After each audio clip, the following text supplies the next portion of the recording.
سوال یہ ہے کہ بعض لوگوں کے ذہنوں میں یہ ہوتا ہے کہ ہم چونکہ نماز پڑھنے میں بھی مشکل ہوتی ہے،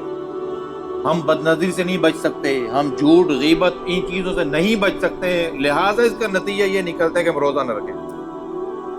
اولاً تو یہ سوال جس کے ذہن میں بھی آتا ہے وہ انتہائی احمقانہ سوال ہے، بچگانہ سوال ہے۔ یعنی اگر آپ سے ایک عبادت نہیں ہو رہی تو دوسری کو بھی ہاتھ سے جانے دیں گے؟ اگر ایک نہیں ہو رہی، چاہے کہ آپ روزے کا بھی اہتمام کریں اور نماز پڑھنے کی کوشش کریں،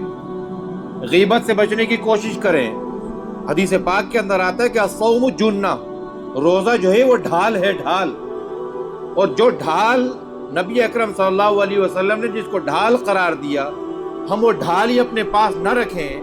یہ تو ڈھال ہے نا، یہ روزہ ہمیں برائیوں سے بچاتا ہے، کہ ہمیں غیبت سے بچاتا ہے، جھوٹ سے بچاتا ہے، بے حیائی سے بچاتا ہے، جسے نبی پاک نے ڈھال قرار دیا ہے، اور ہم اس ڈھال کو اٹھا کر اس سائڈ پہ پھینک دیں اور پھر ہم یہ سوچیں کہ ہم ان برائیوں سے بچ سکتے ہیں، تو یہ تو اس سے بڑی احمقانہ سوچ ہے۔ تو اگر ایک آپ عبادت کر رہے ہیں، دوسری آپ سے نہیں ہو پا رہی، تو ایک کو کرتے ہوئے دوسرے کے بارے میں رب سے مانگیں،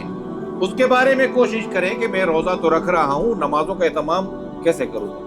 میں نماز تو پڑھ رہا ہوں، برائی سے کیسے رکوں گا، میں برائیوں سے بچ رہا ہوں، غیبت سے کیسے بچوں گا، میں غیبت سے بچ رہا ہوں، جھوٹ سے کیسے بچوں گا۔